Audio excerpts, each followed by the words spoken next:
Hola, mi nombre es Juan Jairala, soy docente de la Cátedra de Fisiología Humana y también tutor en primer año de la carrera.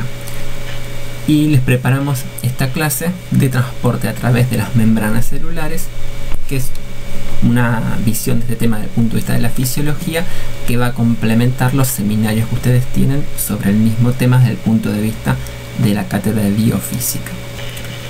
Este tema lo vamos a abordar desde la UP2 en esta unidad problema. Cuando ustedes lleguen a verla van a ver que se trata básicamente de lo que es el tema de la herencia y se plantea la posibilidad de que el hijo de una pareja herede el color de piel y de ojos de algunos miembros de su familia. Por lo tanto, la relación de este tema con la unidad problema número 2 la podemos encontrar por un lado con el concepto de tejidos para abordar el tejido epitelial y así llegar a piel, ya que una de las funciones de la piel es ser una barrera entre el medio interno y el medio externo de nuestro organismo, y de este modo va a permitir separar estos dos compartimientos, pero también ponerlos en comunicación, en parte a través de un transporte que es en este caso a través de un epitelio. Por otra parte, vamos a ver que en lo que es la genética y el dogma central de la biología, vamos a poder llegar desde los genes hasta las proteínas. Y las proteínas, vamos a ver ahora, están muy involucradas en lo que es el transporte a través de las membranas, ya que gran parte de este transporte se realiza a través de proteínas. De este modo son los dos nexos que podemos encontrar entre la unidad problema y este tema. Para poder entender bien el concepto de transporte a través de membranas, tienen que tener ciertos conocimientos previos ya adquiridos. Como decíamos recién, uno de ellos son los conceptos y los conocimientos de proteínas. También deben manejar el concepto de enzimas, obviamente la composición de la membrana celular y sus características, los conceptos de soluciones que han visto en biofísica, también cierto conocimiento de lo que es la homeostasis, que es un tema también de biología, y a su vez el comprender el transporte desde la membrana nos va a permitir entender los mecanismos de comunicación intracelular, de potencial de membrana, potencial de acción, la mielinización que va a permitir la transmisión de potenciación, conceptos relacionados con la fagocitosis que van a ver en sistema inmune, procesos sensoriales dentro que también la fisiología del sistema nervioso, el mantenimiento del volumen celular, el conocimiento del ácido base, la regulación de presión arterial, conocimiento sobre absorción de nutrientes, y así podemos seguir con muchos temas más. Es decir que el conocer el transporte a través de las membranas y sus mecanismos es un tema fundamental de la fisiología que lo vamos a aplicar en muchos otros temas. Por eso, si bien se aborda desde la unidad problema número 2, casi que en cualquiera de las otras unidades problema de crecimiento, nutrición y también de las áreas de segundo año, pueden llegar a necesitar manejar estos conceptos y estos conocimientos. Básicamente, la membrana celular forma una barrera entre dos líquidos o dos soluciones con una composición química diferente. Si usted se fija en el caso del sodio, sus concentraciones a nivel extracelular son diferentes que en el líquido intracelular. Lo mismo ocurre con el potasio, con el cloro, el bicarbonato y así con la mayor parte de los iones que podamos analizar. Esta posibilidad de mantener concentraciones diferentes entre el medio intracelular y el extracelular y a la vez modificarlo de acuerdo a las necesidades de la célula va a hacer que el transporte a través de las membranas les permita a las células generar señales, ya sea en forma de segundos mensajeros o señales eléctricas, mantener el volumen celular, asegurar el aporte de nutrientes como oxígeno y glucosa a la célula, eliminar productos de desecho del metabolismo y mantener las concentraciones de hidrogeniones, es decir, el pH, dentro de los rangos necesarios para el funcionamiento normal de la célula. Antes de empezar a hablar puntualmente de lo que es el transporte a través de membranas, debemos hacer un breve repaso a la estructura de la membrana plasmática. Recordemos que ya es una bicapa lipídica con proteínas asociadas. Dentro de los lípidos de la membrana podemos encontrar fosfolípidos compuestos por grupos alcohol, fosfato y ácidos grasos. La característica de los ácidos grasos es dar cierta fluidez a la membrana. Podemos encontrar también glucolípidos formados por azúcar y ácidos grasos. Y también podemos encontrar el colesterol, que le da cierta rigidez a la membrana con diferentes grupos químicos. Esta sería entonces la porción lipídica de la membrana plasmática. Asociada a ella vamos a encontrar proteínas, que podemos encontrar proteínas integrales de la membrana, es decir, incorporadas en esta bicapa lipídica. Algunas de estas proteínas integrales o integradas van a ir de un extremo al otro, se van a contactar con el medio extracelular e intracelular, en cuyo caso reciben el nombre de proteínas transmembrana. Y también vamos a encontrar proteínas ancladas a la membrana, es decir, unidas a otros grupos, firmemente a otros grupos de la membrana plasmática, en contacto con las partes externas o internas de las mismas, y proteínas periféricas adheridas menos firmemente a la bicapa lipídica. Hecho este pequeño repaso de la composición química de la membrana plasmática, vamos a entrar ya en el tema de lo que es el transporte a través de la membrana plasmática. Para entender cómo se produce el transporte a través de la misma, nos podemos enfocar en dos propiedades del transporte. Una, que le llamamos transportador, son el tipo de interacciones que se producen entre la molécula a transportar y el medio en que ella se transporta. Para eso es muy útil tener en cuenta los conceptos que vimos recién de la composición físico-química de la membrana plasmática, y otro es abordar el transporte desde el punto de vista energético, es decir, de dónde proviene la energía para transportar esa molécula de un lado a otro de la membrana. Desde el punto de vista de las interacciones entre la molécula a transportar y el medio en el cual ésta se transporta, podemos tener en cuenta que no hace falta ningún tipo de transportador, sino que la molécula difunde disuelto a través de la bicapa lipídica. Para ello, esa molécula debe ser soluble en lípidos, debe tener un tamaño determinado y preferentemente no tener carga eléctrica, ya que la posibilidad de atravesar de este modo la bicapa va a ser mayor para las sustancias que son liposolubles, de un tamaño pequeño y que no están cargadas eléctricamente. Todas aquellas moléculas que no cumplan con estas características no van a ver posible su transporte directamente disueltos en la membrana plasmática. Pueden también recurrir a proteínas que están incorporadas en la membrana. Como decíamos anteriormente, hay proteínas transmembranas que abarcan todo el espesor de la misma. Algunas de estas proteínas pueden formar canales, que son con poros que están en el medio de la membrana y van a comunicar de algún modo el medio extracelular con el intracelular.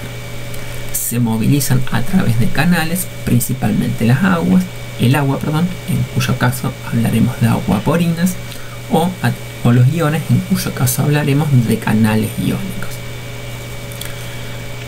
Tenemos que tener en cuenta que estos canales, estas proteínas transmembranas que forman los canales, tienen ciertas características. Uno es la selectividad. Esto quiere decir que la proteína o canal no va a permitir el pasaje de cualquier ion, sino que vamos a tener un canal que va a ser específico para el sodio, porque transporta con mayor selectividad al sodio que otros iones. Podemos tener canales para potasio, para calcio y así para diversos iones. Los canales también tienen conductancia. La conductancia de algún modo refleja la facilidad con que el ion puede atravesar el canal. Es de algún modo un término similar al de permeabilidad. Algunos de estos canales pueden tener una compuerta, esto es decir que son canales que van a estar cerrados en determinados momentos, no permitiendo el pasaje de los iones, pero que ante la llegada de ciertos estímulos pueden abrirse y sí permitir el pasaje de estas sustancias. En esos casos hablaremos canales con compuerta. Y finalmente en una cinética. La cinética hace referencia, para los canales que tienen compuerta, a la rapidez con que responden al estímulo abriendo o cerrando dicha compuerta.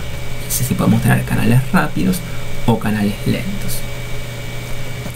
Acá tenemos un ejemplo de las compuertas de los canales. Este sería un canal que está cerrado en estado de reposo.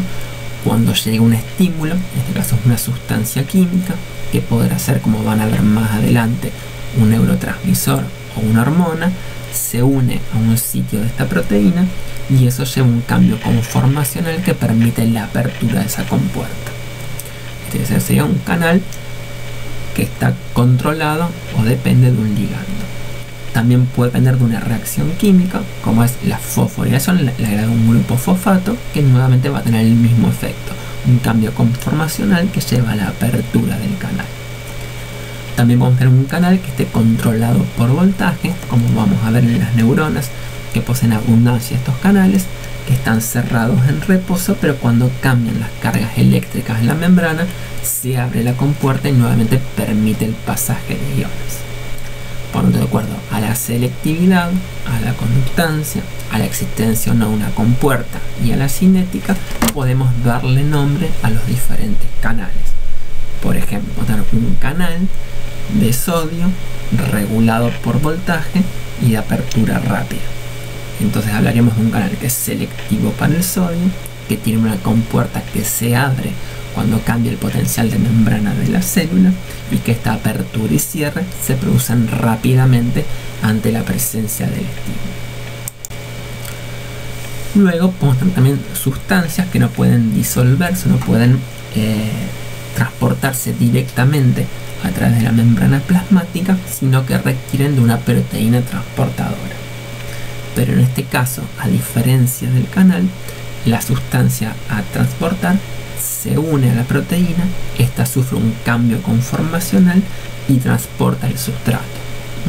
Es decir que la molécula va a unirse en un extremo, ya sea externo o interno al transportador, va a modificar su conformación química y esto va a hacer que sea transportada al lado opuesto de la membrana.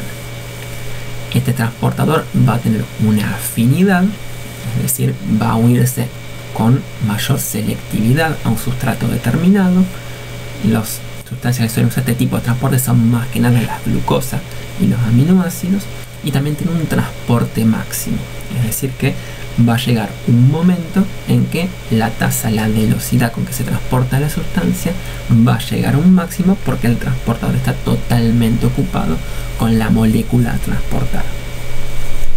Estos transportadores pueden unirse solamente a un sustrato, como vemos en esta imagen, en cuyo caso hablaremos de uniportadores o transportadores simples. Pueden unirse a más de una sustancia, en cuyo caso hablaremos de cotransportadores o antiportadores. Acá tenemos un ejemplo de una molécula o de una proteína que funciona como un cotransportador, y hablamos de cotransporte porque no transporta una sola sustancia sino dos, en este caso el sodio y la glucosa.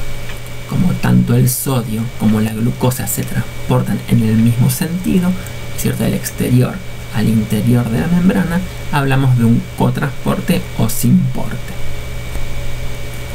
En este caso, en cambio, vemos como el sodio se transporta en un sentido y el calcio en el sentido opuesto, o el sodio en un sentido y el hidrógeno en el sentido opuesto. En ambos casos vamos a hablar de un contratransporte o antiporte porque lleva más de una molécula, pero el movimiento se da en los sentidos opuestos, del exterior al interior en el caso del sodio y del interior al exterior en el caso del calcio. Y finalmente vamos a tener los transportadores dependientes de ATP, los cuales se pueden dividir como transportadores iónicos ATPasa, que son los más importantes para ver, y transportadores con cassette de unión ATP, porque tienen ciertos sitios que se fijan específicamente al ATP. Acá tenemos el ejemplo del transportador iónico ATPasa más conocido, que es la bomba sodio-potasio ATPasa. Vemos una proteína con dos subunidades, beta y alfa, la cual tiene la capacidad de unirse a tres moléculas del sodio y transportar al exterior de la membrana, unirse a dos iones de potasio y transportarlo al interior, consumiendo ATP en el trayecto, por lo cual hablamos de un transportador ATPase. Tiene la capacidad para degradar al ATP, que vamos a ver después, que es lo que le brinda la energía al transporte. Y finalmente tenemos el transporte vesicular, donde acá la sustancia a transportar queda envuelta en una porción de la membrana que va a formar una vesícula y a través de la misma va a ingresar al interior de la célula. Este mecanismo se llama endocitosis, cuando la molécula del exterior es incorporada al interior de la célula, el cual a su vez puede dividirse en pinocitosis para el transporte de iones y agua, es decir, moléculas más pequeñas, la fagocitosis, que es muy importante en la función del sistema inmune, o una endocitosis mediada por receptor, que es más específica e involucra otras proteínas y se da para moléculas de mayor tamaño. El proceso inverso, es decir, la liberación de una sustancia que está en el interior de la célula almacenada en la vesícula hacia el exterior, se llama exocitosis, que es muy importante en aquellas células con una función secretoria, como las células productoras de hormonas o de neurotransmisores. Si resumimos lo que vimos recién, de acuerdo a la molécula transportadora, vamos a hablar de canales de agua, canales iónicos, transportadores solubles, que pueden ser para una única molécula o más de una. Si van en el mismo sentido hablaremos de contransporte, y si van en el sentido opuesto de contratransporte o transporte inverso. Finalmente tenemos las ATPasas transportadoras, que son las ATPasas iónicas o con cassette de unión al ATP. Una vez que tenemos en claro el concepto de los transportadores, debemos empezar a ver cómo es la energía del proceso, es decir, cuál es la energía que va a permitir la movilización de una sustancia de un lado al otro de la membrana. Para aquellas moléculas que se transportan directamente disueltas en la bicapa lipídica, la velocidad y el sentido del transporte van a estar determinados por la ley de Fick. La ley de Fick dice que el flujo va a depender del coeficiente de difusión, el área de membrana y el gradiente de concentración. Cuando hablamos de gradiente de concentración, vamos a ver una diferencia de concentración a través de una distancia o un plano de referencia. En este caso sería la diferencia de concentración a un lado y a otro de la membrana. Cuando hablamos del coeficiente de difusión, vamos a ver que este coeficiente de difusión va a incluir la temperatura, el radio de la molécula y la viscosidad del medio.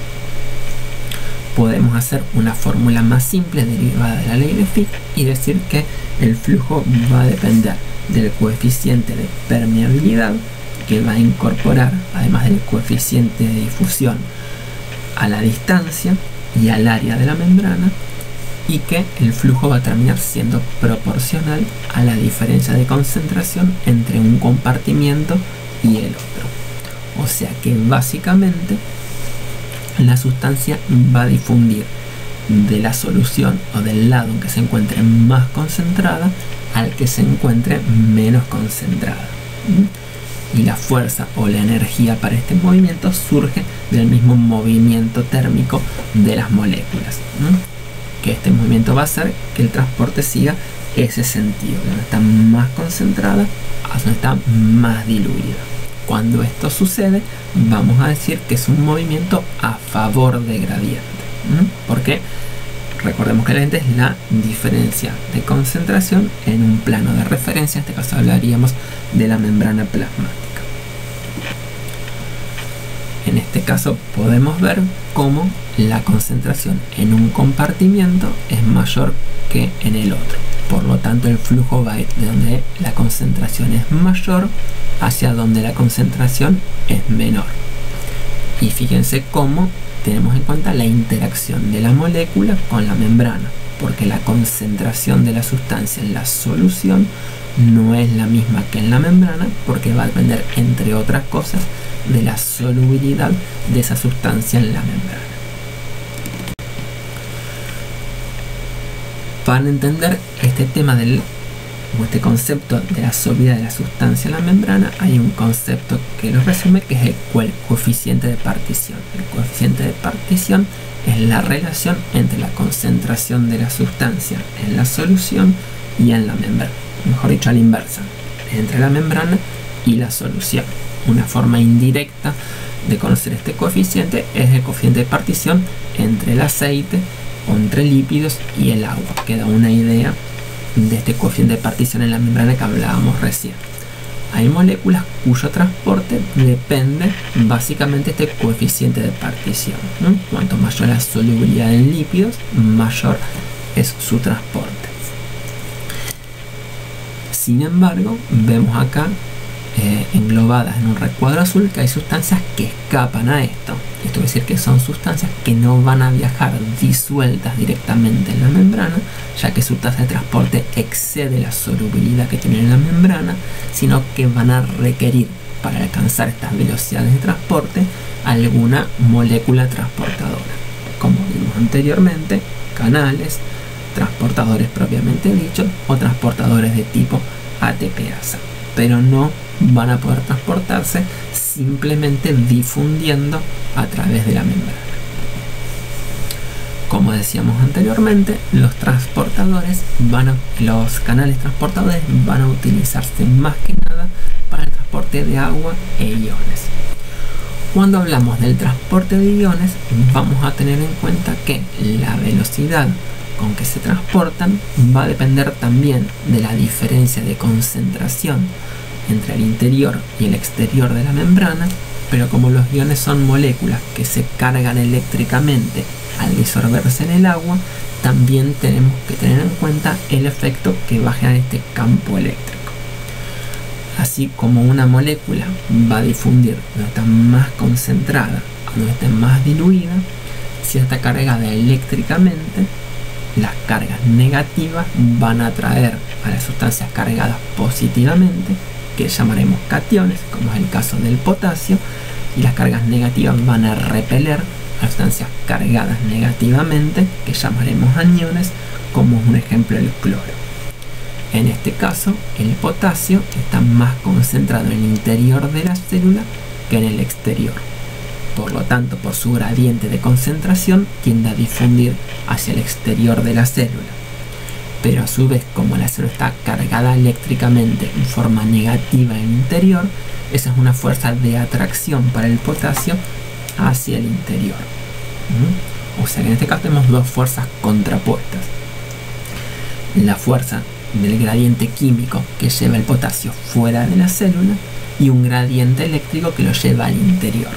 En el caso del potasio, con estas concentraciones y este valor de potencial de membrana, el gradiente o la fuerza química es mayor que la fuerza eléctrica y por lo tanto, por este gradiente energético electroquímico va a hacer que el potasio, a través de sus canales selectivos, vaya desde el interior de la célula hacia el exterior. Por lo tanto, en este caso, para ver hacia dónde va a difundir un ion, tenemos que tener en cuenta no solamente sus concentraciones en el interior y el exterior, sino también la carga eléctrica del ion y el potencial de membrana de la célula en cuestión. Luego tenemos las moléculas transportadoras. En este caso también la fuerza o la energía que va a movilizar a la molécula va a ser el gradiente de concentración. Si la sustancia no está cargada eléctricamente, va a viajar donde está más concentrada a donde está más diluida. Pero en este caso lo que nos importa no es la molécula o la concentración de la sustancia en la solución, sino de la sustancia unida al transportador. En condiciones normales vamos a transportar la sustancia que está más concentrada porque se va a unir más a su transportador hacia donde está más diluida. Y decíamos anteriormente que este transporte se llama el transporte máximo. Si nosotros vemos la línea en azul, vemos que la velocidad de difusión de una sustancia que difunde directamente disuelta en la membrana plasmática es directamente proporcional a la concentración. porque decíamos anteriormente que el gradiente de concentración es el motor, es la fuerza que va a generar el transporte de estas sustancias. Cuando vemos el caso de una sustancia que se une al transportador, vemos que esto es así para una parte del transporte, pero en un momento llega un máximo, que aunque nosotros aumentemos la concentración de la sustancia, esta no va a transportarse con mayor velocidad de lo que se hacía, es decir, que lleva a una velocidad máxima. Y eso se debe a que todas las proteínas transportadoras en ese momento se encuentran unidas a la sustancia transportada. En esta porción de la curva hay moléculas transportadoras que no están unidas a la sustancia, no están libres y disponibles. Si aumentamos la concentración, se une la sustancia a transportar y esta se transporta a mayor velocidad, no sucediendo lo mismo cuando ya todas las moléculas están ocupadas. Como decíamos anteriormente, los transportadores también pueden unirse a más de una molécula, en cuyo caso pueden ser cotransportadores o antiportadores. En este caso tenemos un ejemplo de un contratransporte o antiporte. En este caso la molécula B se une a su transportador y va a difundir de donde está más concentrada a donde está más diluida, ya que esta es la fuerza, como vimos anteriormente, que motoriza el transporte de la sustancia.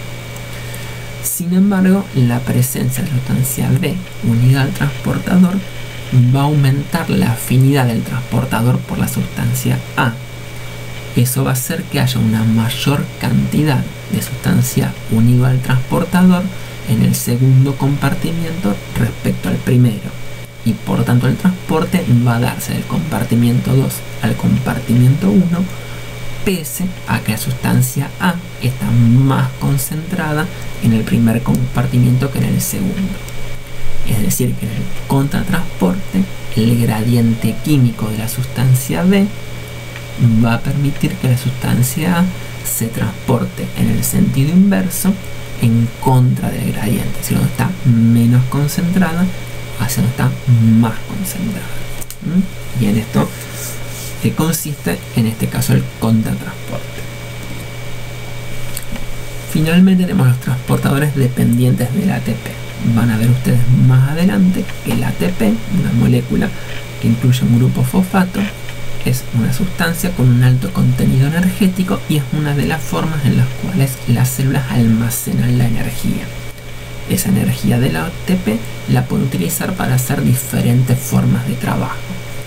En este caso, la energía del ATP va a utilizarse para el transporte de sustancias. Nosotros tenemos acá el ejemplo que vimos anteriormente de la sodio-potasio ATPasa. Esta proteína está unida al ATP y puede tomar o unirse 3 iones de sodio del interior de la célula. En este caso, los 3 iones de sodio van a transportarse del interior al exterior de la célula, y como contrapartida va a unir a 2 iones de potasio que están en el exterior de la célula y lo van a transportar hacia el interior. Recordemos anteriormente que el sodio está más concentrado fuera de la célula que dentro, y el potasio está más concentrado dentro de la célula que fuera. Por lo tanto, son dos movimientos que van contra el gradiente químico de estos iones. El sodio se transporta, está menos concentrado, está más concentrado, lo mismo con el potasio. Por lo tanto, la energía no puede provenir de ese gradiente, sino que tiene que tener una fuente externa. En este caso, la fuente es el ATP, y la hidrólisis del ATP es lo que genera la energía para el movimiento de estos iones en contra del gradiente. Por lo tanto, ahora si unimos cómo se transporta la molécula a través de la membrana y de dónde obtiene la energía, podremos ir clasificando y dándole nombre a las diferentes formas de transporte a través de la membrana. Si la sustancia viaja directamente disuelta en la bicapa lipídica y ese transporte se da a favor del gradiente, porque como vimos de acuerdo a la ley de Fick, ese es la ley que va a describir la forma en que se va a mover la sustancia, está más concentrada, está menos concentrada, vamos a hablar de una difusión simple. Si la sustancia a transportar no puede disolverse directamente en la bicapa lipídica, tiene que hacerlo a través de los poros que forman los canales proteicos, este movimiento va a ser a favor del gradiente. Si hablamos de iones, no solamente el gradiente de concentración, sino también el gradiente eléctrico. Y como el movimiento se da a favor del gradiente, vamos a hablar de una difusión por canales. Si es a través de un transportador, este movimiento puede ser también a favor del gradiente, está más concentrado hasta menos concentrado, y hablaremos de una difusión facilitada. Estas tres formas de transporte, como no requiere un aporte energético externo, se van a llamar transporte pasivo.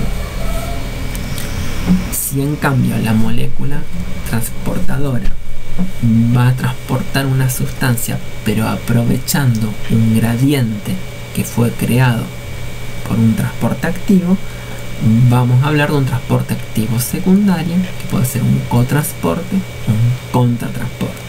Como aquí requiere la utilización del ATP en un paso previo, hablamos de un transporte activo, y como requiere un paso previo, un transporte activo secundario.